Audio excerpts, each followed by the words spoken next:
qu'est-ce que vous nous avez amené aujourd'hui? Laissez-moi deviner. De la truffe et encore de la truffe, non? Que de la truffe. Que de la truffe. Il y Que en de a la truffe. plein, Plusieurs petites choses qu'on va avoir l'occasion de déguster ensemble. Voilà. Amélie, présentez-nous Stéphane Guédon. Alors, c'est une première pour vous parce que vous êtes installé depuis pas très longtemps, non? Tout à c'est fait. ça voilà. Je suis installé depuis une date facile à retenir, c'était le 14 février, donc le jour de la Saint-Valentin. Donc voilà, l'ouverture, elle a eu lieu le 14 février. 14 février De cette année. 2022, voilà, de cette année, tout à fait, pour nous faire découvrir la truffe dans tous ses états.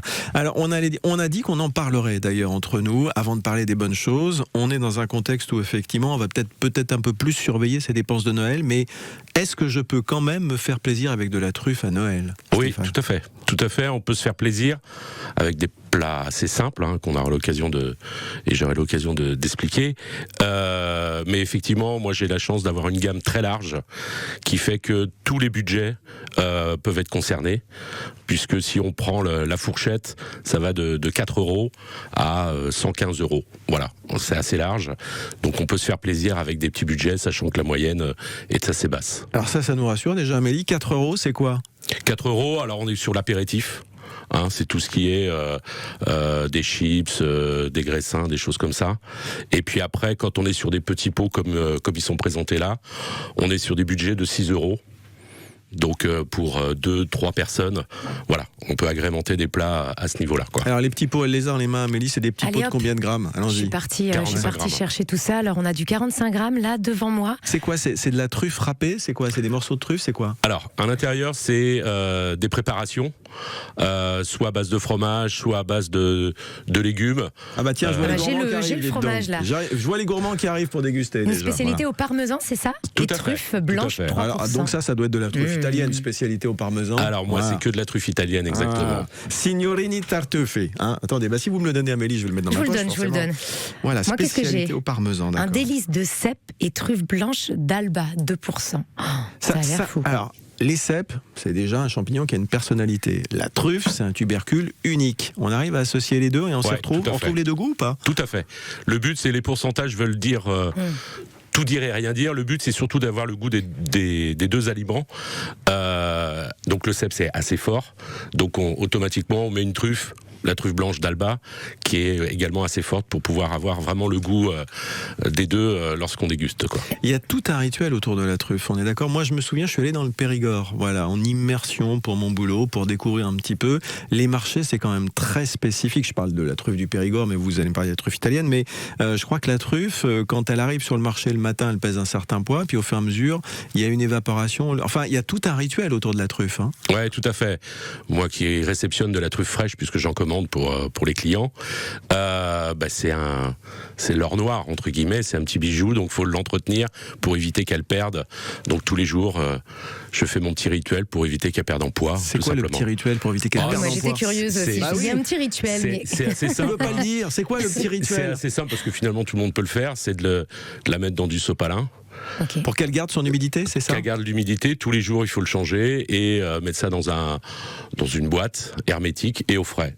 Et tous les jours, sortir, changer le sopalin pour éviter qu'elle perde en poids. Voilà. Est-ce qu'il y a une saisonnalité? Parce qu'on imagine que du coup l'été, il y a des mois qui sont peut-être plus compliqués que d'autres, où les petites techniques sont un peu plus complexes. Alors, ouais, non, du tout, puisque moi j'ai la chance, c'est que de la truffe italienne quasiment. Quand je l'ai en frais. Donc il y en a une par saison. D'accord. Il y a, entre autres, ce que je vous ai emmené. J'en vois une d'été, là. Voilà, il y a celle d'été, mais il y a celle au parmesan, c'est celle de printemps, qui s'appelle la Bianchetto. Et puis après, il y a celle d'automne, celle d'Alba en général, ou celle de Bourgogne que je peux avoir en frais. Et puis après, il y a la noire d'hiver, qui est la plus connue aujourd'hui. Tout le monde est sur ce schéma-là, quoi. Donc j'ai bien retenu, il nous a dit Stéphane, je fais de la truffe italienne, mais il peut avoir un petit peu de truffe de Bourgogne en fraîche. En fraîche, exactement. Voilà, donc des fois vous prenez un parce que aujourd'hui la truffe blanche d'Alba, le cours c'est la plus rare, c'est la plus chère. Alors tiens, justement c'est intéressant. La truffe noire classique classique, je sais pas si c'est classique, qu'on trouve dans le Périgord, qu'on trouve en Bourgogne, c'est combien à peu près le prix au kilo? Ça dépend, oui. Ça dépend du cours. Mais là, si on prend aujourd'hui, on est à 1 500 € le kilo. Et pour la truffe blanche dont vous nous parliez d'Alba, ouais. L'année dernière, on était entre 8 et 9. D'accord. Ok, donc on va en parler, et puis on va même essayer de la cuisiner. Oui, on va la cuisiner. Mais puis on va... ouais, j'aime autant vous dire qu'on va la déguster. On est côté saveur jusqu'à 11h sur France Bleu Loire-Océan avec Stéphane Guédon de Signorini Tartufi. Et on va quand même vous proposer des plats, des compositions à base de truffes pour les fêtes de fin d'année, pour mettre des paillettes dans vos assiettes. On est aussi avec Amélie Saveur détonnante. Saveur détonnante. Je vais pas arrêter de dire le kiosque nantais. Vous me reprenez, hein, d'accord? Non, je vous laisse, aucun problème, on est vendredi. On est vendredi, ça marche. Qu'est-ce que vous êtes en train de tartiner? On est parti, on commence la dégustation là, Stéphane. Ouais, exactement. Je fais différentes tartines et je fais les différents toasts. Ça va être de la truffe par rapport à... Crescendo, exactement. La plus douce. Et on va monter petit à petit. Comme ça permet de savoir ce qu'on peut aimer. Si c'est trop léger, trop fort, voilà, et ça permet de doser.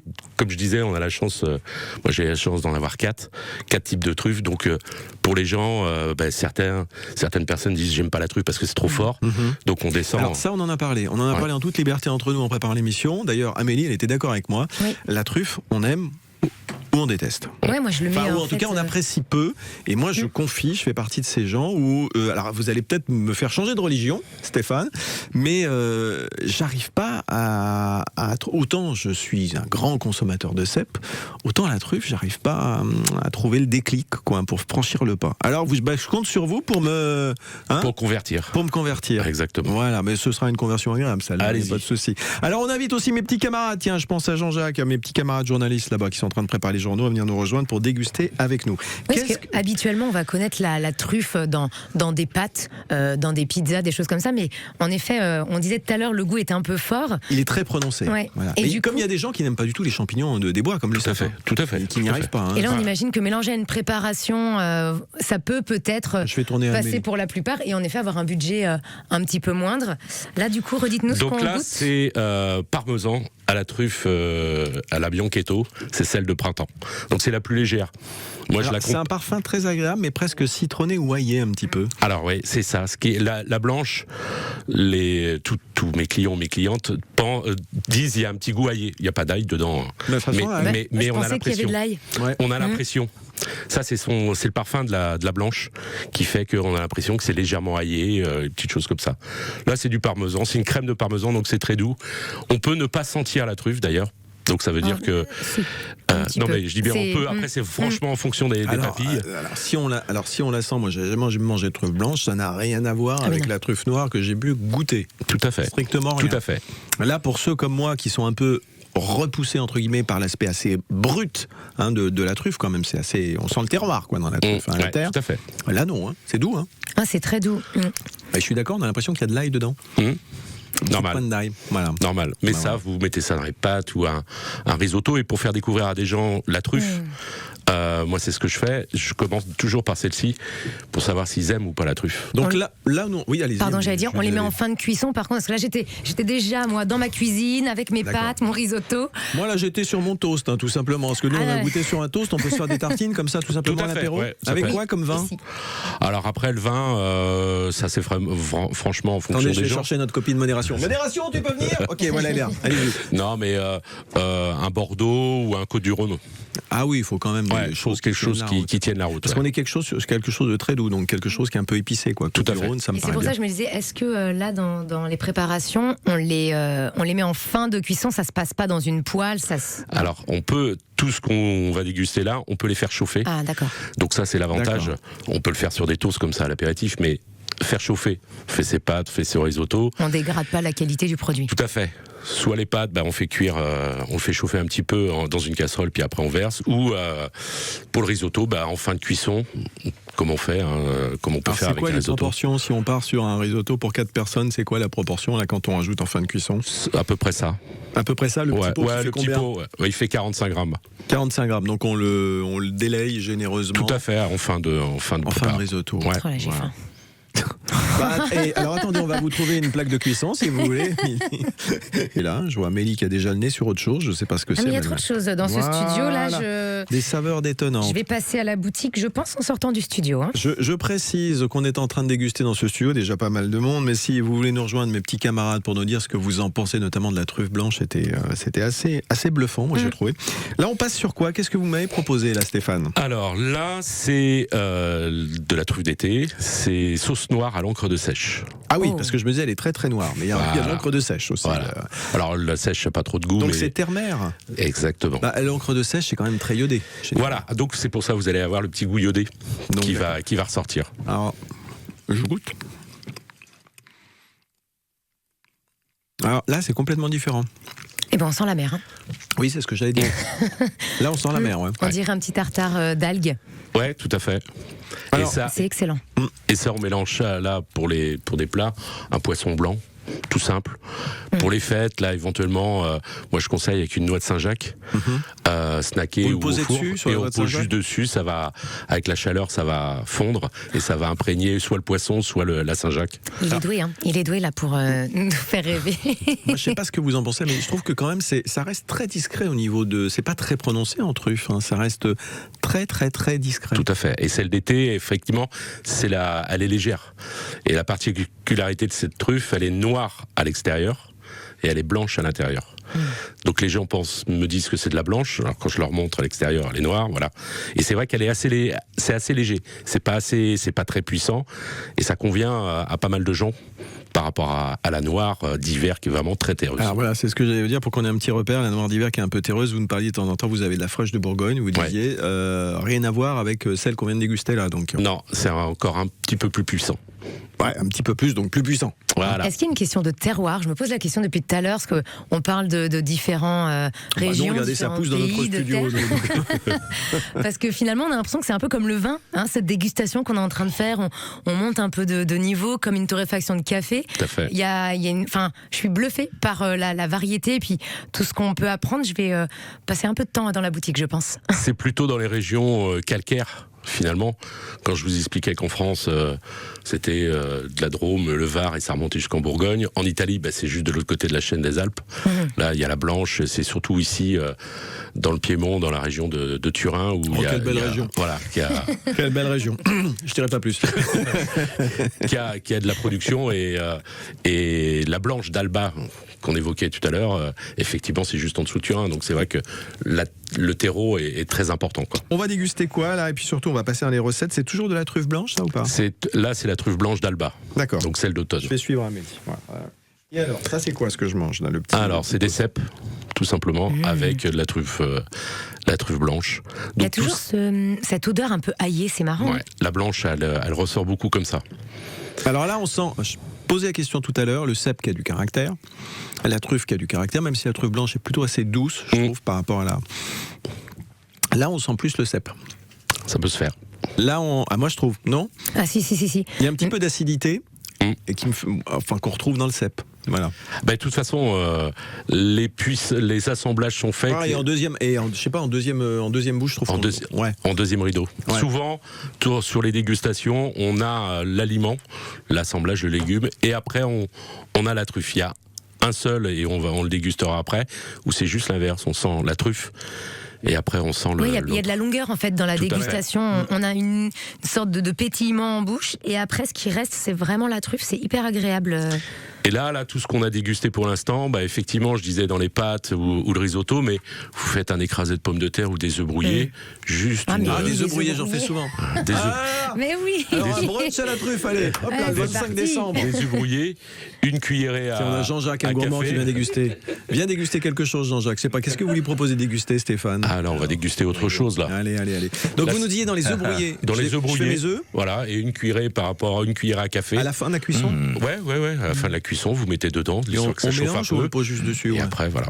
Donc, juste avant qu'il saisisse un petit peu, on met dedans. Parce que vous nous disiez, ça craint pas la cuisson? Non, puisque ce sont des sauces. Donc, comme on peut les faire pour les toasts pour l'apéritif, mais on peut le faire pour. Ça commence à embaumer dans le studio, là. Ah ouais, ça sent. Oh là là. Mais là, qu'est-ce qu'il est en train de déguster, Jean-Jacques? C'est délicieux déjà. Alors Bon, qu'est-ce bah, que tant ça mieux. sent, Jean-Jacques? Ouais, c'est tout doux. Vous voyez, il y a une tendresse qui se dégage de ça. Donc là, Matin tendresse avec Jean-Jacques. là, c'est du fromage. La voilà. recette, c'est calcio del pepe della nonna. C'est-à-dire Qu'est-ce que ça veut dire? Donc Oui. della nonna, c'est grand-mère, recette de grand-mère. Cacio, c'est un fromage, donc c'est surtout il y a une grosse base de pecorino à l'intérieur, C'est ça, ouais. à la truffe. Et donc Toujours c'est à la truffe et légèrement poivré. Là, la truffe C'est d'été. légèrement à la truffe d'été. Ouais, D'accord. et légèrement poivré. Voilà. Et formidable. formidable. Alors ça, on le cuisine comment, ça? Bah, ça se chauffe de la même manière. Encore, Ça oui. Tu dépend. as goûté? Non, j'ai pas goûté. Autant Oh, bah le alors. autant Bah non, le- Jean-Jacques, tu gardes l'assiette. Le premier fromage que vous avez goûté, c'est très léger, c'était le parmesan, c'est très léger. Si on veut quelque chose de plus fort, on passe sur du fromage, c'est du lait de brebis, hein, donc c'est un peu plus punchy. Et donc, en termes de goût, voilà.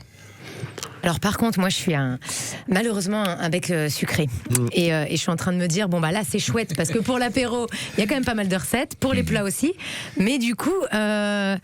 pour le sucré, alors je me dis, est-ce qu'avec le chocolat ou avec des fruits, est-ce que ça se marie? Comment est-ce qu'on peut l'ajuster? Avant que vous répondiez, dans ce que j'ai mangé, on a le fromage, hein, Jean-Jacques, en deuxième, là aussi. Hein. En deuxième partie. J'aime bien. Mais j'aime bien. On a un peu de sucré, et on va avoir des nouveautés à la rentrée d'ailleurs de gâteaux sucrés, donc du chocolat. Aujourd'hui, j'ai de la crème de noisette Oh là là. à la truffe. Bon, ben on va la cuisiner. Tiens, on va la manger. Et ça, on le met dans quoi, la crème de noisette à la truffe? Alors là sur des crêpes. C'est à tartiner, oui, c'est donc à sur des tartiner, crêpes. ouais. Oui, sur des crêpes. Ouais, sur des crêpes. Ou une un bon gaufre, petit pain grillé un comme pain ça, là. grillé, on peut le faire. Oh là Mais là. également des miels. On a mangé les différentes préparations. Et puis Amélie, qui est un bec sucré, elle a dit, nous a fait plonger dans le miel. Alors, avec vraiment Il est fabuleux. avec des le tranches, miel. avec des petits copeaux de truffes très très fins qu'on trouve dans le miel. Voilà. Et là, maintenant, on termine avec quoi? Avec tout ce qui est condiments. Et on retrouve encore cette odeur d'ail. C'est plus. Et pourtant, il n'y a pas là du Ben, tout. Pas du tout. Ouais. On est sur quoi là? Qu'est-ce Là, que c'est vous les nous faites, condiments. Donc là, c'est à base de fromage. Il n'y a pas de sel dedans, hormis le sel du fromage. Ouais, ce qui est déjà pas mal. Donc, On sent bien là quand même encore. Hein. Ouais. Ouais. Donc de manière Et très légère. très c'est ça, légère. on saupoudre un Ouais, peu comme ouais, un peu ouais. une fleur de Parce sel, que c'est ça? vous avez vu, finalement, vous prenez pas beaucoup.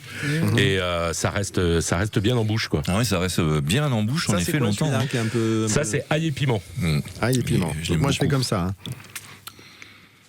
Ah oui, ça pique un peu sur la langue. Un petit peu. Imagine ouais. avec C'est quoi des pâtes, par exemple, ça peut être Pâtes, formidable. mais, Alors ça, oui, justement, ils disent comment c'est condiments. Alors autant le premier, vous pouvez le faire, toujours dans les pâtes risotto, on va dire ça c'est la base. Ouais. Mais moi je l'ai fait avec On une n'est pas salade du tout verte. italien dans cette aussi, émission. oui, hein, Une du salade tout. verte, une salade de tomates. Ah oui, dessus. Dessus, Ah oui. juste saupoudré un tout petit peu avec une burrata ou de la mozzarella. C'est On va dire Cet que été, on a déjà pour les l'été, c'est recettes. top quoi. nos voisins alpins, on va dire, les Suisses, les Autrichiens, etc., aiment bien mettre dans leur salade, effectivement, ces petits. Alors eux, ils ont des épices tout près, là, des condiments, des sels avec plein de condiments. Ouais. Ils aiment bien mettre dans la salade, donc ça, pareil. Pareil. On fait la même chose. Pareil. Celui-là, c'est lequel que j'ai là? Celui-ci, le dernier, c'est le sel. C'est vraiment base de sel, simple, Ok. à la truffe. Celle à la truffe. Là, le là, deuxième. là, il y a du sel. Il n'y a pas de problème. Je vous confirme. Le deuxième ail et piment sur une viande blanche. Oui. Ah oui, aussi, oui. Voilà. Une viande blanche Bonne toute idée. simple.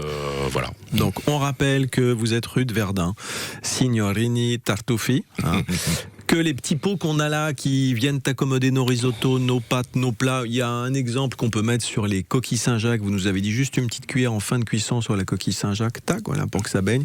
Ça va de 4 à 115 € selon effectivement la proportion de truffe dans le mélange. Exactement. On est d'accord. Qu'on est sur de la truffe italienne, il y en a 4 variétés, notamment la fameuse truffe blanche qui est la reine des truffes. Alors tiens Jean-Jacques, vous étiez pas là, la truffe classique c'est 1500 € le kilo à peu près en ce moment. Ouais, c'est ça. Ouais. Bah, je La savais que truffe c'était cher, blanche, hein, de la toute truffe façon. blanche, Oui. 8 à 9 000. Ouais. Ah oui. On est bien sur les petits pots en fait. Hein. Ah oui, on est pas mal. On est pas mal sur le petit pot. Mais vous avez aussi parfois de la truffe fraîche Exactement. qui vient de Bourgogne, parce que là il fait. Alors, qui vient de Bourgogne ou qui vient la noire d'Italie, la Et on vous la Melanosporum. commande dans ces cas-là ou comment ça se passe? Alors c'est mieux parce que ça va assez vite. Les gens Ouais. sont assez friands de ça, donc ça va assez vite. Sachant qu'en plus, dans la période où on est, moi j'ai des fromagers qui viennent me commander pour faire des fromages. Avec de la truffe. Avec de la truffe, donc c'est vrai que ça va assez vite, oui. Jean-Jacques, tu la mets où toi la truffe dans tes plats? Ah ouais, alors la truffe, moi je trouve qu'on peut la mettre partout. Voilà. Même sur les tartines le matin, Amélie nous l'a dit, voilà, avec le miel. Bah, le avec miel, le miel, pourquoi là, c'est pas. parfait. Avec du beurre salé en plus. Ouais, Oh là là, là, arrêtez. Amélie. Est-ce qu'on a les petits crépitements? Vas-y, fais péter. Ça c'est la question sur le grill. Vous étiez pas du tout dans la truffe avant? Vous faisiez quoi avant, Stéphane? J'ai fait 30 ans de finance. D'accord. Donc, pas du tout. Je comprends. Vous vous êtes dit, maman, la vie vaut le coup d'être vécue. C'est ça. Comment vous êtes tombé dans la marmite? Ah, je suis tombé il y a une dizaine d'années suite à un voyage en Italie. Et j'ai découvert la truffe dans des petits, comme en dégustation, comme je fais finalement. Hein. Et puis après, j'ai retrouvé le même style sur Nantes, dans un petit traiteur italien qui m'a appris plein de recettes, comment faire les pizzas avec de la truffe, les pizzas italiennes et ainsi de suite. Et puis, à un moment, il fallait que je trouve mon créneau. Et puis, il y a... Sur la pizza, tiens, vous m'avez donné une idée. Exactement, les fonds de pizza. Allez. Exactement, fonds de pizza, que ce soit le miel ou ce qu'on a dégusté au début. Hein. Et puis, il fallait que je trouve. Donc j'ai cherché, trouvé une société qui, puisque c'est une franchise, qui tienne la route, qui a quand même un historique, qui est un peu, voilà, parce qu'elle a 4 ans, il y a côté familial, voilà, que ça soit pas non plus de l'industrie. Plein de valeurs. Exactement. Comme le produit. Qui doivent me correspondre à moi. Merci à Stéphane Guédon, Signorini Tartuffi. Vous nous rappelez l'adresse rue de Verdun? 22 rue de Verdun. À Nantes. Merci Amélie. Voilà. Merci beaucoup. Voilà, d'être venue ce matin. On retrouvera tout ça, toutes les images. Hein. Oui, on avait en studio, on avait Nantes et vous, donc vous allez retrouver plein de vidéos. On a l'habitude des caméras maintenant à France Bleu, il n'y a pas de souci. Il y en avait partout, on est cerné. Voilà. Et on retrouvera ça sur Instagram ou alors sur Instagram, nantesvous.tv. Voilà, on vous mettra tous les liens en ligne et sur Instagram aussi de Signorini Tartuffi. Eh ben, ça marche. Merci à vous deux d'avoir été nos invités.